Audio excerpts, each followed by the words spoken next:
श्रीमद् भगवद गीता के 2वें अध्याय के 3वें श्लोक में भगवान श्री कृष्ण अर्जुन को नपुंसकता और मानसिक दुर्बलता त्यागने का आदेश देते हुए कहते हैं, क्लैब्य मा समागमः पार्थ नैतत्वयुपद्यते क्षुद्रं हृदय दौर्बल्यं त्यक्त्वोत्तिष्ठ परंतप। इस श्लोक का अर्थ आज के प्रत्येक मनुष्य के लिए एक महामंत्र है।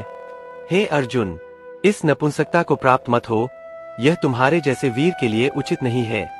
हृदय की इस तुच्छ दुर्बलता को त्याग कर युद्ध के लिए खड़े हो जाओ। प्रभु यहाँ केवल अर्जुन से नहीं बल्कि हम सब से कह रहे हैं कि डरना और खुद को कमजोर मानना सबसे बड़ा पाप है। आत्मविश्वास कोई ऐसी वस्तु नहीं है जो बाहर से आएगी, यह तो आपके भीतर पहले से ही मौजूद है, बस इसे जगाने की आवश्यकता है। आत्मविश्वास की इस शक्ति को एक बहुत ही सुंदर उदाहरण से समझिए। एक सिंह यानी शेर का बच्चा किसी कारणवश भेड़ों के झुंड में मिल गया। वह उन्हीं के साथ पला बढ़ा, उन्हीं की तरह घास खाने लगा और उन्हीं की तरह डर डर कर जीने लगा। वह भूल गया कि वह एक वनराज है। एक दिन एक वृद्ध शेर ने उसे नदी के किनारे ले जाकर पानी में उसकी परछाई दिखाई। जैसे ही उस युवा शेर ने अपना असली रूप देखा, उसके भीतर की शक्ति जाग गई और उसकी एक दहाड़ से पूरा जंगल कांप उठा। मेरे मित्रों, आप भी उसी शेर की संतान हैं। आप यह भूल गए हैं कि आपके भीतर उस परमात्मा का अंश है जो कभी हार नहीं सकता। आपने दुनिया की बातों को सुनकर खुद को भेड़ मान लिया है। इस 2 घंटे की यात्रा में हम उस आत्मसंदेह की धूल को साफ करेंगे और आपके भीतर के उस सोए हुए शेर को जगाएंगे। हम जानेंगे कि कैसे अपनी कमियों को अपनी शक्ति बनाया जाता है और कैसे हर परिस्थिति में निडर होकर खड़ा रहा जाता है। निर्भयता का अर्थ यह नहीं है कि आपको डर नहीं लगेगा, बल्कि इसका अर्थ यह है कि डर होने के बावजूद आप पीछे नहीं हटेंगे। आज से हम एक नई शुरुआत करेंगे। हम यह स्वीकार करेंगे कि हम इस संसार की सबसे अद्भुत रचना है और हमारे लिए कुछ भी असंभव नहीं है। एक लंबी और गहरी सांस लीजिए, अपनी रीढ़ की हड्डी को सीधा रखिए और इस आत्मविश्वास की महायात्रा में मेरे साथ आगे बढ़िए। श्रीमद् भगवद गीता के 16वें अध्याय के 1वें श्लोक में भगवान श्री कृष्ण दैवीय गुणों की चर्चा करते हैं और जानते हैं उन्होंने सबसे पहला गुण किसे बताया है। वह है अभयम। अभयन सत्वसन शुद्धिर ज्ञान योग व्यवस्थिति दान दमश्च यज्ञश्च स्वाध्याय स्तप आर्जवम। इसका अर्थ है निर्भयता यानी डर का न होना, अंतःकरण की शुद्धि और ज्ञान योग में दृढ़ स्थिति। प्रभु हमें सिखा रहे हैं कि आत्मज्ञान की यात्रा की पहली सीढ़ी ही निर्भयता है। जो डरा हुआ है वह न तो सही निर्णय ले सकता है और न ही ईश्वर को प्राप्त कर सकता है। डर अज्ञानता से पैदा होता है और ज्ञान के प्रकाश से ही मिटता है। डर के इस भ्रम को एक प्राचीन उदाहरण से समझिए। अंधेरे कमरे में जमीन पर एक रस्सी पड़ी थी। एक व्यक्ति वहां से गुजरा और उसे लगा कि वह एक भयानक सांप है। वह डर के मारे कांपने लगा, चिल्लाने लगा और वहां से भागने की कोशिश करने लगा। उसे पसीना आ गया और उसका हृदय जोर जोर से धड़कने लगा। लेकिन जैसे ही कोई हाथ में दीपक लेकर आया और उस पर रोशनी पड़ी, उस व्यक्ति ने देखा कि वह तो केवल एक साधारण रस्सी थी। सांप कहीं था ही नहीं, वह केवल उसके मन का भ्रम था। ठीक इसी प्रकार हमारे जीवन के अधिकांश डर, जैसे असफलता का डर, गरीबी का डर या अकेलेपन का डर, उस रस्सी के सांप की तरह ही है। वे केवल तभी तक शक्तिशाली है जब तक आपके जीवन में ज्ञान का दीपक नहीं जला है। जैसे ही आप साहस के साथ अपने डर की आंखों में आंखें डालकर देखते हैं, वह डर धुएं की तरह उड़ जाता है। मानसिक गुलामी और डर से मुक्त होने के लिए इन 3 सत्य को गहराई से हृदय में उतार लीजिए। स्वयं की तुलना का अंत। हम डरते इसलिए है क्योंकि हम अपनी तुलना उन लोगों से करते हैं जो हमसे आगे निकल गए हैं। याद रखिए, सूरज और चंद्रमा दोनों अपने अपने समय पर चमकते हैं। आपकी यात्रा आपकी अपनी है। जब आप दूसरों से खुद को बेहतर दिखाने की कोशिश छोड़ देते हैं, तो आधा डर अपने आप समाप्त हो जाता है। परिणाम के मोह से आजादी। हम कर्म से नहीं डरते, हम उसके परिणाम से डरते हैं। हम सोचते हैं कि यदि मेहनत सफल नहीं हुई तो लोग हंसेंगे। श्री कृष्ण कहते हैं कि फल की चिंता छोड़कर केवल अपने कर्म में डूब जाओ। जब आपको खोने का कोई डर नहीं होगा, तभी आप पूरी शक्ति के साथ लड़ पाएंगे। श्रीमद् भगवद गीता के 2वें अध्याय के 24वें श्लोक में भगवान श्री कृष्ण आत्मा की अनंत शक्ति का वर्णन करते हुए कहते हैं, अच्छे द्योय मदाह्योय मक्लेद्यो शोषे एवच नित्य सर्वगतः स्थानूर्चलोयन सनातनः। इसका सरल अर्थ है, यह आत्मा न तो छेदी जा सकती है, न जलाई जा सकती है, न सुखाई जा सकती है और नहीं इसे गीला किया जा सकता है। यह नित्य, सर्वव्यापी और स्थिर है। जब प्रभु अर्जुन से यह कह रहे थे तो वे उसे याद दिला रहे थे कि उसके भीतर वह शक्ति है जिसे संसार की कोई भी तलवार या कोई भी समस्या मिटा नहीं सकती। आत्मविश्वास का अर्थ ही यही है, अपनी उस अमर और अविनाशी शक्ति पर अटूट भरोसा करना। इसे एक उदाहरण से समझिए। आकाश में जब घने बादल छा जाते हैं तो ऐसा लगता है कि सूरज गायब हो गया है और चारों ओर अंधेरा है। लेकिन क्या वास्तव में सूरज कहीं चला जाता है? नहीं, सूरज तो वही है, बस बादलों ने उसे कुछ समय के लिए ढक लिया है। आपके भीतर का आत्मविश्वास भी उस सूरज की तरह है। आपके डर, आपके संशय और दूसरों की बातें वे बादल है जिन्होंने आपकी चमक को छुपा दिया है। आपको नया आत्मविश्वास पैदा करने की जरूरत नहीं है, बस उन नकारात्मक बादलों को हटाने की जरूरत है। अपने आत्मविश्वास को फिर से जगाने के लिए इन 3 सूत्रों पर ध्यान दीजिए। स्वयं को स्वीकार करें, आप जैसे भी है, अद्वितीय है। ईश्वर ने कोई भी रचना व्यर्थ नहीं बनाई है। अपनी कमियों को कोसने के बजाय अपनी खूबियों पर ध्यान केंद्रित कीजिए। जब आप खुद का सम्मान करना शुरू करते हैं तो दुनिया भी आपका सम्मान करने लगती है। छोटे कार्यों से बड़ी जीत, आत्मविश्वास रातों रात नहीं आता, यह कर्म से आता है। जब आप छोटे छोटे कठिन कार्यों को पूरा करते हैं तो आपके मस्तिष्क को एक संदेश जाता है कि मैं यह कर सकता हूँ। यही छोटे छोटे अनुभव मिलकर एक फौलादी आत्मविश्वास का निर्माण करते हैं। सकारात्मक आत्मसंवाद। दिन भर आप स्वयं से क्या बात करते हैं? यदि आप खुद से कहेंगे कि मुझसे नहीं होगा, तो सचमुच आपसे नहीं होगा। अपने भीतर की भाषा बदलिए। स्वयं से कहिए, मैं उस परमेश्वर का अंश हूँ और मेरे लिए कुछ भी असंभव नहीं है। श्रीमद् भगवद गीता के 2वें अध्याय के 47वें श्लोक में भगवान श्री कृष्ण कर्म और फल के संबंध में एक बहुत ही क्रांतिकारी बात कहते हैं। कर्मण्येवाधिकारस्ते मा फलेषु कदाचन माँ कर्मफल हेतुर्भूर्मा ते संगोस्त्व कर्मणि। इसका अर्थ बहुत ही गहरा है। तुम्हारा अधिकार केवल कर्म करने पर है, उसके फल पर कभी नहीं। इसलिए तुम फल की चिंता छोड़कर अपना कर्म करो। प्रभु हमें यहाँ समझा रहे हैं कि जब हमारा पूरा ध्यान केवल जीतने पर होता है तो हमें हारने का डर सताता है। लेकिन जब हमारा ध्यान केवल अपने प्रयास पर होता है तो डर अपने आप खत्म हो जाता है। असफलता केवल एक संकेत है कि आपके प्रयास में कहीं कोई कमी रह गई है जिसे सुधारने की आवश्यकता है। इसे एक छोटे बच्चे के उदाहरण से समझिए। जब एक बच्चा पहली बार चलना सीखता है तो वह सैकड़ों बार गिरता है। क्या वह गिरने के बाद यह सोचता है कि मैं कभी नहीं चल पाऊंगा? क्या वह डर के मारे बैठ जाता है?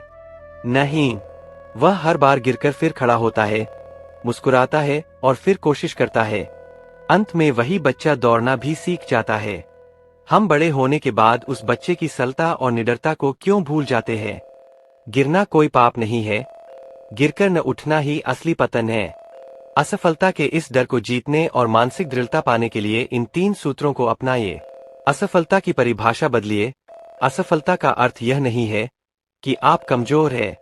इसका अर्थ यह है कि आपको एक नया अनुभव मिला है जो सफल होने के लिए बहुत जरूरी था। हर महापुरुष की सफलता के पीछे हजारों असफलताओं की एक लंबी कहानी छिपी होती है। हार को अपना शिक्षक मानिए, शत्रु नहीं।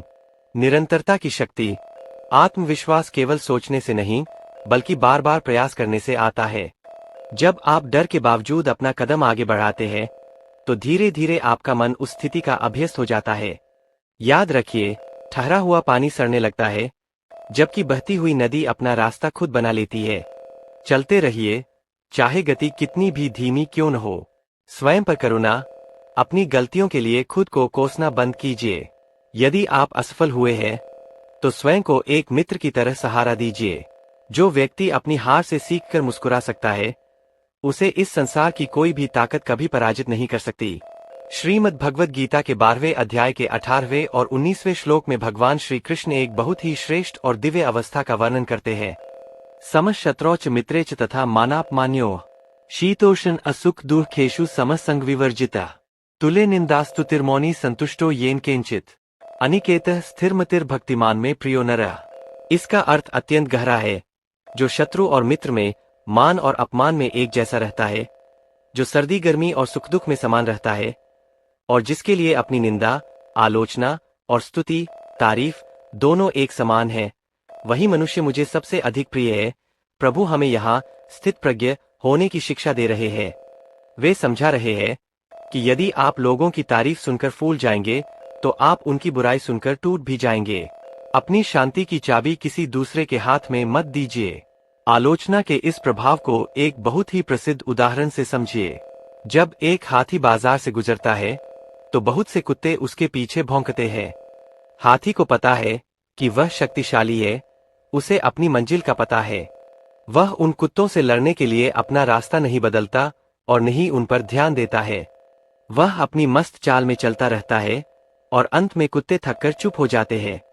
यदि हाथी हर भौंकने वाले कुत्ते को जवाब देने लगे तो वह कभी अपनी मंजिल तक नहीं पहुंच पाएगा। ठीक उसी प्रकार आपकी सफलता का शोर ही आपकी आलोचना करने वालों के लिए सबसे बड़ा जवाब होना चाहिए। दुनिया की परवाह छोड़कर आत्मविश्वास से जीने के लिए इन 3 सूत्रों को जीवन का आधार बनाइए। सुझाव और शोर में अंतर पहचानिए। हर आलोचना बुरी नहीं होती। कुछ लोग आपकी भलाई के लिए आपको आपकी गलती बताते हैं, उसे सुझाव मानकर सुधार कीजिए। लेकिन जो लोग केवल आपकी हिम्मत तोड़ने के लिए आपकी बुराई करते हैं, उनके शब्दों को शोर मानकर कान बंद कर लीजिए। विवेक का प्रयोग कीजिए कि किसे सुनना है और किसे नजरअंदाज करना है। दुनिया की याददाश्त बहुत छोटी है। आज जो लोग आपकी हंसी उड़ा रहे हैं, कल आपकी सफलता के बाद वही लोग सबसे पहले आपसे हाथ मिलाने आएंगे। लोगों की राय मौसम की तरह बदलती रहती है। जो राय कल बदल जाने वाली है, उसके लिए अपने आज की शांति और अपने सपनों की बलि क्यों देना। श्रीमद् भगवद गीता के 6वें अध्याय के 5वें श्लोक में भगवान श्री कृष्ण स्वयं पर निर्भर रहने का सबसे बड़ा मंत्र देते हैं। उद्धरेदात्मनात्मानं नात्मानमवसादेत आत्मैव ह्यात्मनो बंधुरात्मैव रिपुरात्मनः। इसका अर्थ अत्यंत गहरा और शक्तिशाली है। मनुष्य को चाहिए कि वह अपने मन के द्वारा स्वयं का उद्धार करे और खुद को कभी नीचे न गिराए, क्योंकि यह मन ही स्वयं का सबसे बड़ा मित्र है और यही स्वयं का सबसे बड़ा शत्रु भी है। प्रभु हमें यहाँ यह समझा रहे हैं कि आपकी सबसे बड़ी शक्ति आपके भीतर है। जब आप दूसरों का सहारा ढूंढना बंद कर देते हैं और अपनी आत्मा की आवाज पर भरोसा करते हैं, तभी आपके भीतर एक नेता का जन्म होता है। नेतृत्व का अर्थ दूसरों पर शासन करना नहीं, बल्कि स्वयं पर विजय पाना और अंधेरे में रास्ता दिखाने वाली पहली मशाल बनना है। अकेले चलने की इस शक्ति को गरुड़ के उदाहरण से समझिए। कौवे और छोटे पक्षी हमेशा झुंड में उड़ते हैं और बहुत शोर मचाते हैं, लेकिन गरुड़ हमेशा आकाश की ऊंचाइयों पर अकेला उड़ता है। वह भीड़ का हिस्सा नहीं बनता, बल्कि अपनी एकाग्रता और साहस के दम पर पूरे आकाश का राजा कहलाता है। जब आप भीड़ से अलग होकर अपने लक्ष्य की ओर अकेले बढ़ते हैं, तो शुरू में लोग आपको पागल या सनकी कह सकते हैं, लेकिन आपकी वही एकाकी यात्रा एक दिन हजारों लोगों के लिए मार्ग बन जाती है। याद रखिए, शिखर पर हमेशा जगह कम होती है, इसलिए वहां पहुंचने वाले भी बहुत कम और अकेले ही होते हैं। नेतृत्व की शक्ति और अकेले चलने का संकल्प जगाने के लिए इन 3 सूत्रों को अपनाइए। स्वनिर्भरता का संकल्प। अपनी खुशियों और अपने निर्णयों के लिए दूसरों की अनुमति मांगना बंद कीजिए। जब आप खुद की जिम्मेदारी खुद उठाते हैं, तो आपका आत्मविश्वास कई गुना बढ़ जाता है। जो व्यक्ति बैसाखियों के सहारे चलता है, वह कभी दौड़ नहीं सकता। अपनी आंतरिक शक्ति को अपनी ढाल बनाइए। स्पष्ट दृष्टि और उद्देश्य। एक नेता वही है जिसे पता है कि उसे कहाँ जाना है। जब आपका उद्देश्य स्पष्ट होता है, तो अकेलेपन का डर खत्म हो जाता है। लोग आपके साथ आए या न आए, आपकी दृष्टि आपको कभी भटकने नहीं देगी। एकांत में बिताया गया समय आपको वह स्पष्टता देता है जो भीड़ में कभी नहीं मिल सकती। आज की समस्या यह है कि हमने बाहरी दुनिया के शोर को इतना अधिक बढ़ा लिया है कि हम अपने भीतर की आवाज को सुनना ही भूल गए हैं। हम दूसरों की सलाह, इंटरनेट की सूचनाओं और समाज के नियमों में इतने उलझ गए हैं कि हमारी अपनी मौलिक बुद्धि कहीं दबकर रह गई है। जब आप अपने अंतर्मन से कट जाते हैं, तभी आप में आत्मविश्वास की कमी आती है और आप डरने लगते हैं। निर्भय होने के लिए अपने भीतर के उस गुरु को जगाना अनिवार्य है जो हमेशा आपके साथ रहता है। श्रीमद् भगवद गीता के 15वें अध्याय के 15वें श्लोक में भगवान श्री कृष्ण इस आंतरिक मार्गदर्शन के बारे में एक परम सत्य कहते हैं। सर्वस्य चाहं हृदि सन्निविष्टो मत्तः स्मृतिर्ज्ञानम पोहनम च वेदैश्च सर्वैर्मे वेद्यो वेदांत कृद वेद विदेव चाहम। इसका अर्थ अत्यंत दिव्य है। मैं ही समस्त प्राणियों के हृदय में स्थित हूँ और मुझसे ही स्मृति, याददाश्त, ज्ञान और संशय का निवारण, भ्रम का मिटना होता है। प्रभु हमें यहाँ यह समझा रहे हैं कि वह परम ज्ञान कहीं बाहर नहीं, बल्कि आपके अपने हृदय के भीतर बैठा है। जब आप शांत होते हैं और अपने भीतर गहराई में उतरते हैं, तो वही ईश्वर आपको अंतर्ज्ञान के रूप में प्रेरणा देता है। आत्मविश्वास का सबसे ऊंचा स्तर वही है जब आपको यह पता हो कि आपके भीतर साक्षात परमात्मा बोल रहा है। अंतर्ज्ञान की इस शक्ति को एक शांत सरोवर के उदाहरण से समझिए। यदि किसी तालाब के पानी में बहुत अधिक लहरें उठ रही हो और बहुत सारी मिट्टी घुली हो, तो क्या आप उसकी गहराई में पड़े कीमती मोतियों को देख पाएंगे? कभी नहीं। लेकिन जैसे ही हवा शांत होती है और मिट्टी नीचे बैठ जाती है, पानी एकदम पारदर्शी हो जाता है और आपको सब कुछ स्पष्ट दिखाई देने लगता है। हमारा मन भी उस तालाब की तरह है। जब हमारे मन में इच्छाओं, डर और चिंताओं की लहरें शांत होती है, तभी हमें अपने अंतर्मन की वह आवाज सुनाई देती है जो हमें सही निर्णय लेने की शक्ति देती है। श्री कृष्ण का संदेश है कि जो अपने भीतर देखता है वही जागता है। दुनिया आपको क्या बनाना चाहती है, यह महत्वपूर्ण नहीं है। महत्वपूर्ण यह है कि आप भीतर से क्या बनना चाहते हैं। श्रीमद् भगवद गीता के 2वें अध्याय के 70वें श्लोक में भगवान श्री कृष्ण एक स्थिर बुद्धि वाले व्यक्ति की उपमा समुद्र से देते हुए कहते हैं, आपूर्यमान अमचल प्रतिष्ठन समुद्र माप प्रविशन्ति यद्वत् तद्वत् कामा यम प्रविशन्ति सर्वे स शांति माप नोति न काम कामी। इसका अर्थ अत्यंत गहरा और प्रेरणादायक है। जैसे अनेक नदियां चारों ओर से आकर समुद्र में गिरती है, फिर भी समुद्र अपनी मर्यादा नहीं छोड़ता और हमेशा स्थिर रहता है, वैसे ही जिस मनुष्य के भीतर हजारों समस्याएं और विचार आते हैं, लेकिन वह विचलित नहीं होता, वही वास्तव में परम शांति और आत्मविश्वास को प्राप्त करता है। प्रभु हमें सिखा रहे हैं कि बाहर चाहे कितना भी बड़ा तूफान क्यों न हो, यदि आप भीतर से समुद्र की तरह गहरे और स्थिर है, तो कोई भी परिस्थिति आपको पराजित नहीं कर सकती। अडिग संकल्प की इस शक्ति को हीरे के उदाहरण से समझिए। एक हीरा क्या है? वह केवल कोयले का एक टुकड़ा ही तो है, लेकिन उसने हजारों वर्षों तक जमीन के नीचे भीषण दबाव और गर्मी को सहन किया है। जो कोयला उस दबाव को नहीं झेल पाता, वह धूल बन जाता है, लेकिन जो अंत तक टिका रहता है, वह बेशकीमती हीरा बन जाता है। आपका आत्मविश्वास भी इसी तरह विपरीत परिस्थितियों की भट्टी में तपकर फौलाद बनता है। जब आप मुश्किल समय में घबराने के बजाय यह कहते हैं कि यह भी बीत जाएगा और मैं इससे लड़ूंगा, तो आपकी शक्ति कई गुना बढ़ जाती है। विपरीत परिस्थितियों को जीतने और अपने संकल्प को मजबूत करने के लिए इन 3 सूत्रों को जीवन में उतारिए। परिस्थिति को स्वीकारें, पर घुटने न टेकें। जब भी कोई संकट आए, तो सबसे पहले उसे स्वीकार कीजिए। शिकायत करने से समस्या कम नहीं होती, बल्कि बढ़ती है। शांत मन से सोचिए कि अब यहाँ से आगे बढ़ने का सबसे अच्छा रास्ता क्या है। जो व्यक्ति अपनी वर्तमान स्थिति को स्वीकार कर लेता है, उसका आधा तनाव उसी समय खत्म हो जाता है। याद रखिए, पतंग हवा के विरुद्ध ही ऊंची उड़ती है, हवा के साथ नहीं। धैर्य की अटूट शक्ति। आत्मविश्वास का अर्थ यह नहीं है कि आपको तुरंत परिणाम मिल जाएगा। कभी कभी केवल टिके रहना ही सबसे बड़ी जीत होती है। श्रीमद् भगवद गीता के 18वें अध्याय के 26वें श्लोक में भगवान श्री कृष्ण एक सात्विकर्ता यानी एक सच्चे आत्मविश्वासी व्यक्ति की पहचान बताते हैं। मुक्त संगोन हमवादी धृत्युत्साह समन्वित सिद्ध सिद्ध्योर निर्विकारः कर्ता सात्विक उच्चते। इसका अर्थ अत्यंत महान है। जो मनुष्य आसक्ति से रहित है, जो मैं के अहंकार से मुक्त है, जो धैर्य और उत्साह से भरा हुआ है और जिसे सफलता या असफलता मिलने पर भी कोई विकार, मानसिक हलचल नहीं होता, वही वास्तव में सात्विक करता है। प्रभु यहाँ समझा रहे हैं कि असली आत्मविश्वास वह है जहाँ मैं का भाव मिट जाए और केवल कर्म का उत्साह बचे। अहंकार कहता है कि केवल मैं ही यह कर सकता हूँ, जबकि आत्मविश्वास कहता है कि मैं यह कर सकता हूँ और दूसरे भी इसे कर सकते हैं। अहंकार और आत्मविश्वास के इस अंतर को एक छोटे से उदाहरण से समझिए। एक मोमबत्ती और एक बिजली की कड़कती हुई बिजली में बहुत अंतर होता है। मोमबत्ती शांत होती है, वह खुद जलकर दूसरों को प्रकाश देती है और उसके पास बैठने पर शीतलता मिलती है। यह आत्मविश्वास है। दूसरी ओर कड़कती हुई बिजली बहुत शोर मचाती है, वह विनाशकारी होती है और उसमें बहुत अधिक तपिश होती है। यह अहंकार है। अहंकारी व्यक्ति हमेशा डरा हुआ रहता है कि कहीं कोई उससे आगे न निकल जाए, इसलिए वह अपनी झूठी प्रशंसा में लगा रहता है। लेकिन आत्मविश्वासी व्यक्ति भीतर से इतना शांत और पूर्ण होता है कि उसे किसी की प्रशंसा की भूख नहीं होती। अहंकार को त्याग कर शुद्ध आत्मविश्वास को विकसित करने के लिए इन 3 सूत्रों को गहराई से अपनाइए। कृतज्ञता का भाव। जब भी आपको कोई सफलता मिले तो उसे अपनी मेहनत के साथ साथ ईश्वर की कृपा और दूसरों के सहयोग का परिणाम मानिए।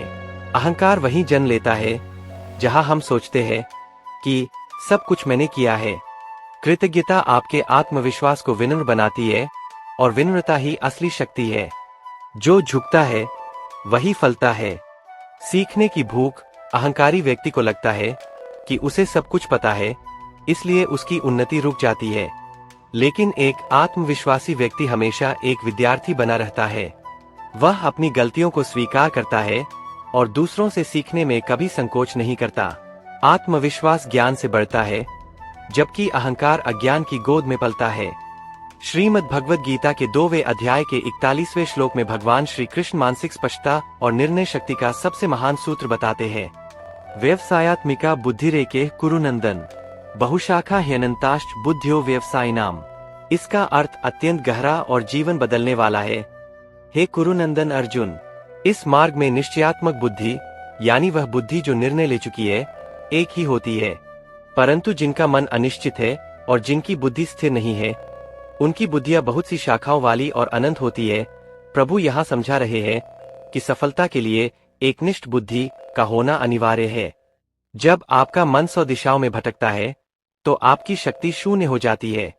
लेकिन जब आप पूरे विवेक के साथ एक निर्णय पर टिक जाते हैं तो आपकी मानसिक स्पष्टता एक चमकदार प्रकाश की तरह बन जाती है जो आपके रास्ते के हर अंधेरे को दूर कर देती है। निर्णय लेने की इस शक्ति को एक कैमरे के लेंस के उदाहरण से समझिए। यदि उस लेंस का ध्यान फोकस सही नहीं है तो चाहे दृश्य कितना भी सुंदर क्यों न हो, तस्वीर हमेशा धुंधली ही आएगी। लेकिन जैसे ही आप लेंस को एक बिंदु पर केंद्रित करते हैं सब कुछ स्पष्ट दिखाई देने लगता है। हमारा मन भी उस लेंस की तरह है। यदि इसमें अगरमगर और शायद की धूल जमी रहेगी तो आप कभी अपनी मंजिल को स्पष्ट नहीं देख पाएंगे। आत्मविश्वास का अर्थ ही यही है, अपनी बुद्धि को इतना साफ और पारदर्शी बनाना कि वह सही और गलत का अंतर तुरंत पहचान सके। अपनी निर्णय लेने की क्षमता और मानसिक स्पष्टता को फौलादी बनाने के लिए इन 3 सूत्रों को अपनाइए। द्वंद्व से मुक्ति और वर्तमान का बोध। हमारा मन अक्सर 2 नावों पर सवार रहता है। हम भविष्य के डर या अतीत के पछतावे में उलझकर वर्तमान के निर्णय को टालते रहते हैं। निर्णय लेने का सबसे सही समय अभी है। अपनी भावनाओं को एक किनारे रखिए और केवल तथ्यों के आधार पर सोचिए। जब आप शांत मन से किसी स्थिति का विश्लेषण करते हैं तो सही रास्ता अपने आप दिखाई देने लगता है। दुविधा ही आत्मविश्वास की सबसे बड़ी शत्रु है। इसे विवेक की तलवार से तुरंत काट दीजिए। श्रीमद् भगवद गीता के 2वें अध्याय के 14वें श्लोक में भगवान श्री कृष्ण सहनशीलता और धैर्य का एक महासूत्र देते हैं। मात्रा स्पर्शास्तु कौन्तेय शीतोष्ण सुख दुखदा आगमा पाइनो नित्यास्तान स्थितिक्षस्व भारत। इसका अर्थ अत्यंत गहरा है। हे कुंती पुत्र, सर्दी गर्मी और सुख दुख का अनुभव तो इंद्रियों के विषयों के संयोग से होता है। ये आने जाने वाले और अनित्य अस्थायी है। इसलिए हे भारत, तुम इन्हें धैर्यपूर्वक सहन करना सीखो। प्रभु हमें यहाँ तितिक्षा यानी सहन शक्ति की शिक्षा दे रहे हैं। वे समझा रहे हैं कि जैसे मौसम बदलता है वैसे ही जीवन की परिस्थितियां भी बदलती है। बुद्धिमान व्यक्ति वह है जो बुरे समय में अपनी मानसिक ऊर्जा को विलाप करने या शिकायत करने में नष्ट नहीं करता, बल्कि शांत रहकर उस समय के बीतने की प्रतीक्षा करता है। प्रतिकूल समय में ऊर्जा बचाने की इस कला को एक बीज के उदाहरण से समझिए। जब एक बीज को मिट्टी के नीचे बोया जाता है तो वहां उसे अंधेरा, दबाव और नमी का सामना करना पड़ता है। बाहर से देखने पर लगता है कि कुछ भी नहीं हो रहा है, लेकिन उस प्रतीक्षा के समय में बीज अपनी सारी ऊर्जा को भीतर ही भीतर सहेजता है।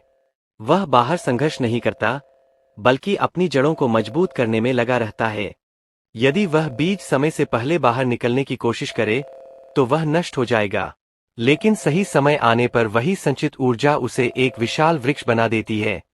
हमारा बुरा समय भी हमारी जड़ें मजबूत करने का समय है। प्रतिकूल परिस्थितियों में अपनी मानसिक ऊर्जा को बचाए रखने और आत्मविश्वास को अडिग रखने के लिए इन 3 सूत्रों को अपनाइए। शिकायत का त्याग और ऊर्जा का संचय। जब समय खराब हो तो सबसे पहली चीज जो हमें करनी चाहिए वह है चुप होना। हम अपनी अधिकांश ऊर्जा दूसरों को दोष देने, अपनी किस्मत का रोना रोने और व्यर्थ की चिंताओं में बहा देते हैं। शिकायत करना बंद कीजिए। स्वीकार कीजिए कि यह समय कठिन है और इस समय आपको अपनी पूरी शक्ति केवल धैर्य बनाए रखने में लगानी है। जो ऊर्जा आप बोलने और सोचने में नष्ट करते हैं, उसे अपने भीतर शांति बनाए रखने के लिए बचाकर रखिए। श्रीमद् भगवद गीता के 6वें अध्याय के 17वें श्लोक में भगवान श्री कृष्ण एक संतुलित और अनुशासित जीवन का महामंत्र देते हैं। युक्ताहार विहार से युक्त चेष्ट से कर्मसु युक्त स्वप्नावबोध से योगो भवति दुःखा। इसका अर्थ अत्यंत व्यावहारिक और आधुनिक जीवन के लिए बहुत महत्वपूर्ण है, जिसका आहार, भोजन और विहार, घूमना फिरना, मनोरंजन संतुलित है, जिसके कर्मों में चेष्टा प्रयास नियमित है और जिसका सोना तथा जागना व्यवस्थित है। उसी का योग यानी जीवन की साधना उसके दुखों का नाश करने वाला और उसे परम शक्ति देने वाला होता है। प्रभु हमें यहाँ समझा रहे हैं कि अति किसी भी चीज की बुरी है। आत्मविश्वास वहीं पनपता है जहाँ जीवन में एक लय और संतुलन होता है। दैनिक दिनचर्या के प्रभाव को एक नदी के उदाहरण से समझिए। जब नदी के दोनों किनारे मजबूत होते हैं और वह एक निश्चित दिशा में बहती है, तभी उसका पानी गहरा, स्वच्छ और शक्तिशाली होता है। लेकिन यदि नदी के किनारे टूट जाए और उसका पानी जहाँ तहाँ फैलने लगे, तो वह एक दलदल बन जाती है। हमारा जीवन भी उस नदी की तरह है। अनुशासन के किनारे ही हमारे आत्मविश्वास की गहराई को बनाए रखते हैं। यदि आपकी दिनचर्या बिखरी हुई है, तो आपकी मानसिक शक्ति भी बिखर जाएगी। अपनी आदतों को बदलने और फौलादी आत्मविश्वास विकसित करने के लिए इन 3 सूत्रों को अपनी जीवन शैली का हिस्सा बनाइए। ब्रह्मा मुहूर्त और संकल्प की शक्ति। अपने दिन की शुरुआत सूर्योदय से पहले करने का प्रयास कीजिए। सुबह का वह शांत समय आपकी मानसिक बैटरी को चार्ज करने के लिए सबसे उत्तम है। जागते ही बिस्तर पर लेटे रहने के बजाय तुरंत उठें और स्वयं को एक सकारात्मक संदेश दें। जब आप दिन के पहले युद्ध यानी बिस्तर छोड़ने के युद्ध को जीत लेते हैं, तो आपका आत्मविश्वास सुबह से ही बढ़ जाता है। सुबह का 1 घंटा ध्यान, व्यायाम और स्वयं के साथ बिताया गया समय आपके पूरे दिन की ऊर्जा को बदल देता है। शरीर और मन का पोषण। याद रखिए, आपका शरीर वह मंदिर है जिसमें आपका आत्मविश्वास निवास करता है। श्रीमद् भगवद गीता के 3वें अध्याय के 20वें श्लोक में भगवान श्री कृष्ण निस्वार्थ कर्म और लोक कल्याण के बारे में एक महान उदाहरण देते हैं। कर्मणैव ही संसिद्धि मास्थिता जनकादय लोक संग्रह में वापी संपश्यन कर्तुमर्षि। इसका अर्थ बहुत ही विशाल है। राजा जनक जैसे महापुरुषों ने भी केवल लोक संग्रह यानी संसार के कल्याण के लिए कर्म करके ही परम सिद्धि सफलता प्राप्त की थी। इसलिए तुम्हें भी जगत के हित को ध्यान में रखते हुए ही अपना कर्तव्य करना चाहिए। प्रभु हमें यहाँ यह समझा रहे हैं कि जब हमारा उद्देश्य बड़ा होता है तो हमें शक्ति भी बड़ी मिलती है। यदि आप केवल अपने लिए लड़ रहे हैं तो आप कमजोर पड़ सकते हैं, लेकिन यदि आप दूसरों के हक के लिए या धर्म की रक्षा के लिए खड़े होते हैं तो ईश्वर स्वयं आपके पीछे खड़ा हो जाता है। यही वह दिव्य आत्मविश्वास है जो किसी भी बाधा को पार कर सकता है। सेवा की इस शक्ति को एक दीपक के उदाहरण से समझिए। एक बुझा हुआ दीपक किसी काम का नहीं है, लेकिन जब एक दीपक जलता है तो उसका आत्मविश्वास, उसकी लौ केवल उसके अपने अंधेरे को दूर नहीं करती, बल्कि वह हजारों दूसरे बुझे हुए दीपकों को जला सकती है। दूसरों को रोशनी देने से दीपक की अपनी रोशनी कम नहीं होती, बल्कि उसका मूल्य बढ़ जाता है। हमारा जीवन भी ऐसा ही है। जब हम अपनी क्षमताओं का उपयोग समाज की सेवा और दूसरों की उन्नति के लिए करते हैं, तो हमारा आत्मविश्वास एक नया रूप ले लेता है। तब हमें यह चिंता नहीं होती कि लोग मेरे बारे में क्या सोचेंगे, बल्कि हमें यह चिंता होती है कि मैं दूसरों का जीवन कैसे बेहतर बना सकता हूँ। कृतज्ञता और सेवा के माध्यम से आत्मविश्वास को पूर्ण बनाने के लिए इन 3 सूत्रों को हृदय में धारण कीजिए। कृतज्ञता का अभ्यास। धन्यवाद की शक्ति। दिन भर में जो कुछ भी आपको मिला है, यह शरीर, यह सांसें, यह ज्ञान और आपके माता पिता, उनके प्रति हर पल कृतज्ञ रहिए। जब आप मेरे पास क्या नहीं है के बजाय मेरे पास क्या है पर ध्यान देते हैं, तो आपके भीतर एक गहरी शांति और शक्ति का जन्म होता है। कृतज्ञ मन कभी डरा हुआ नहीं रहता, क्योंकि उसे पता है कि वह उस ईश्वर की छत्र छाया में है जिसने उसे इतना कुछ दिया है। श्रीमद् भगवद गीता के 2वें अध्याय के 7वें श्लोक में अर्जुन अपनी मानसिक स्थिति और अपनी कमियों को भगवान श्री कृष्ण के सामने पूरी ईमानदारी से स्वीकार करते हैं। कार्पण्य दोषोक्त स्वभावः पृच्छामि त्वां धर्म सम्मूर्छेता यच्छ्रेयस्यान्निश्चितं ब्रूहि तन्मे शिष्यस्तेह शाधि मा त्वां प्रपन्नम। इसका अर्थ अत्यंत गहरा और प्रेरणादायक है। अर्जुन कहते हैं, हे कृष्ण, कायरता रूपी दोष के कारण मेरा स्वभाव ढका गया है और मैं धर्म के विषय में मोहित भ्रमित हो गया हूँ। इसलिए मैं आपसे पूछता हूँ कि मेरे लिए जो निश्चित रूप से श्रेय कल्याणकारी हो वह मुझे बताइए। मैं आपका शिष्य हूँ और आपकी शरण में आया हूँ। कृपया मुझे शिक्षा दीजिए, विचार कीजिए। विश्व का सबसे महान धनुर्धर अपनी कायरता और अपने भ्रम को स्वीकार कर रहा है। अर्जुन का यही स्वीकार ही उनके महान आत्मविश्वास की पहली सीढ़ी बना। जब आप यह मान लेते हैं कि हाँ, मैं यहाँ कमजोर हूँ, तभी परमात्मा का ज्ञान आपके भीतर प्रवेश कर पाता है। आंतरिक युद्ध और स्वीकार के इस महत्व को एक दर्पण के उदाहरण से समझिए। यदि आपके चेहरे पर धूल लगी है तो आप उसे तभी साफ कर सकते हैं जब आप आईने में उसे देखने का साहस रखें। यदि आप आईने को ही ढक देंगे या यह कहेंगे कि मेरे चेहरे पर कोई धूल नहीं है, तो वह धूल कभी साफ नहीं होगी। हमारी कमियां भी उस धूल की तरह है। जब हम अहंकार के कारण उन्हें छुपाते हैं तो हमारा आत्मविश्वास खोखला हो जाता है। लेकिन जब हम निडर होकर अपनी कमियों को स्वीकार करते हैं तो हम उस धूल को साफ करने की शक्ति पा लेते हैं। श्री कृष्ण का संदेश है कि जो मनुष्य अपनी बुराइयों को पहचान कर उन्हें ईश्वर को समर्पित कर देता है, वह निष्पाप और निर्भय हो जाता है। अपने भीतर झांकने का साहस जुटाए। अपनी कमियों से डरिए मत, बल्कि उन्हें स्वीकार करके उनके पार जाने का मार्ग ढूंढिए।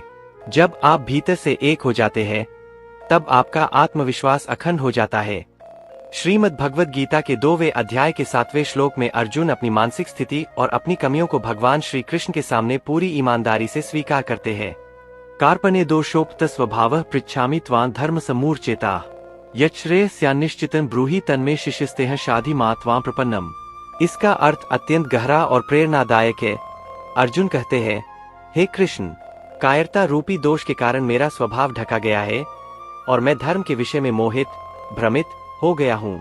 इसलिए मैं आपसे पूछता हूँ कि मेरे लिए जो निश्चित रूप से श्रेय कल्याणकारी हो वह मुझे बताइए।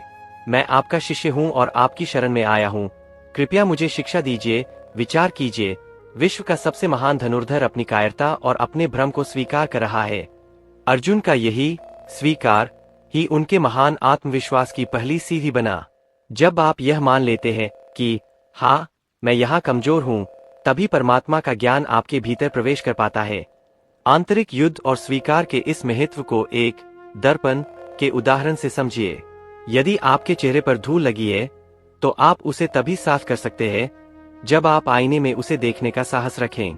यदि आप आईने को ही ढक देंगे या यह कहेंगे कि मेरे चेहरे पर कोई धूल नहीं है, तो वह धूल कभी साफ नहीं होगी। हमारी कमियां भी उस धूल की तरह है। जब हम अहंकार के कारण उन्हें छुपाते हैं तो हमारा आत्मविश्वास खोखला हो जाता है। लेकिन जब हम निडर होकर अपनी कमियों को स्वीकार करते हैं तो हम उस धूल को साफ करने की शक्ति पा लेते हैं। श्री कृष्ण का संदेश है कि जो मनुष्य अपनी बुराइयों को पहचान कर उन्हें ईश्वर को समर्पित कर देता है, वह निष्पाप और निर्भय हो जाता है। अपने भीतर झांकने का साहस जुटाए। अपनी कमियों से डरिए मत, बल्कि उन्हें स्वीकार करके उनके पार जाने का मार्ग ढूंढिए। जब आप भीतर से एक हो जाते हैं तब आपका आत्मविश्वास अखंड हो जाता है। श्रीमद् भगवद गीता के 14वें अध्याय के 24वें श्लोक में भगवान श्री कृष्ण ने एक गुणातीत व्यक्ति, यानी वह जो गुणों से ऊपर उठ चुका है, उसकी पहचान बताते हैं। समदुख सुख स्वस्थ समलोष्टाश्म कांचना तुल्य प्रिया प्रियो धीर स्तुल्य निंदात्म संस्तुते। इसका अर्थ अत्यंत महान और स्थिर करने वाला है, जो सुख और दुख में एक जैसा रहता है, जो अपने आप में स्थित है, स्वस्थ है, जिसके लिए मिट्टी का ढेला, पत्थर और सोना एक समान है, जो प्रिय और अप्रिय लगने वाली बातों में अड़िग रहता है, और जिसके लिए अपनी निंदा और अपनी स्तुति तारीफ दोनों बराबर है, वही वास्तव में धीर और स्थिर बुद्धि वाला मनुष्य है। प्रभु हमें यहाँ यह सिखा रहे हैं कि असली सफलता वह नहीं है जो बाहर दिखती है, बल्कि वह आंतरिक स्थिरता है जो आपको शिखर पर भी विनम्र बनाए रखती है।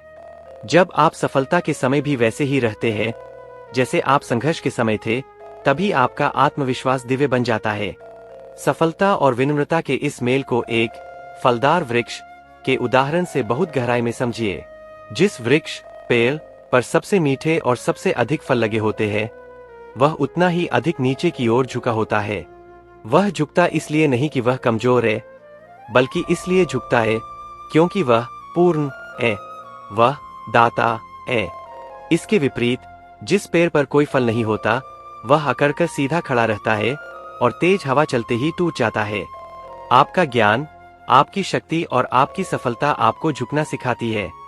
जो जितना ऊंचा उठता है, उसे उतना ही अधिक विनम्र होना चाहिए, क्योंकि जड़ें जितनी गहरी होंगी, ऊंचाई उतनी ही सुरक्षित रहेगी। सफलता के शिखर पर अपनी विनम्रता और मानसिक स्थिरता बनाए रखने के लिए इन 3 सूत्रों को जीवन का आधार बनाइए। सफलता को एक उत्तरदायित्व मानना। जब आपको सफलता मिले तो उसे अपनी जागीर मत समझिए, उसे उस परमात्मा द्वारा दिया गया एक उत्तरदायित्व, जिम्मेदारी मानिए। यह सोचिए कि ईश्वर ने मुझे यह शक्ति इसलिए दी है ताकि मैं दूसरों का भला कर सकूं। जब आप स्वयं को केवल एक माध्यम मानते हैं, तो अहंकार को भीतर आने की जगह नहीं मिलती। आपकी विनम्रता ही आपकी सफलता को सुरक्षित रखने वाली ढाल है। श्रीमद् भगवद गीता के अंतिम अध्याय के 66वें श्लोक में भगवान श्री कृष्ण अर्जुन को और हम सबको निर्भयता का सबसे बड़ा वरदान देते हैं। सर्वधर्मान् परित्यज्य मामेकं शरणं व्रज, अहं त्वा सर्व पापेभ्यो मोक्षयिष्यामि मा शुचः। इसका अर्थ अत्यंत गहरा और आश्वासन देने वाला है। सब धर्मों यानी सब चिंताओं और सांसारिक कर्तव्यों के बोझ को छोड़कर तुम केवल मेरी शरण में आओ। मैं तुम्हें सब पापों और दुखों से मुक्त कर दूंगा। तुम शोक मत करो, डरो मत। यहाँ मा शुच का अर्थ है डरो मत, चिंता मत करो। जब स्वयं सृष्टि का रचिता आपके साथ खड़ा है, तो फिर इस संसार में ऐसी कौन सी शक्ति है जो आपको पराजित कर सके। आत्मविश्वास का शिखर यही है, अपनी डोर उस विधाता के हाथ में सौंप देना और निडर होकर अपना कर्म करना। इस पूरी 2 घंटे की यात्रा के 3 महासूत्र हमेशा याद रखिएगा। आप स्वयं के भाग्य विधाता है। परिस्थितियां आपके वश में नहीं हो सकती, लेकिन उन परिस्थितियों पर आपकी प्रतिक्रिया आपके वश में है। अपनी शक्ति को पहचानिए। जब आप खुद को एक विजेता की तरह देखना शुरू करते हैं, तो पूरा ब्रह्मांड आपको जिताने की साजिश रचने लगता है। कभी भी खुद को कमतर मत आंकिए, क्योंकि आप ईश्वर की सबसे सुंदर रचना है। डर की आंखों में आंखें डालिए। निर्भयता का अर्थ डर का अभाव नहीं है, बल्कि डर के बावजूद आगे बढ़ना है। जिस काम से आपको सबसे अधिक डर लगता है, उसे सबसे पहले और पूरे साहस के साथ कीजिए। याद रखिए, डर के उस पार ही आपकी सफलता और आपकी नई पहचान खड़ी है। योद्धा वही है जो कांपते हुए हाथों से भी अपनी तलवार नहीं छोड़ता। कर्म ही आपकी असली पूजा है। फल की चिंता में अपनी ऊर्जा नष्ट मत कीजिए। अपना 100% अपने आज में और अपने अभी के कर्म में लगा दीजिए। जब आप फल के मोह से मुक्त होकर कर्म करते हैं, तो आपका आत्मविश्वास अभेद्य हो जाता है। सफलता तो केवल एक परिणाम है, असली आनंद तो उस यात्रा में है जो आपने साहस के साथ तय की है।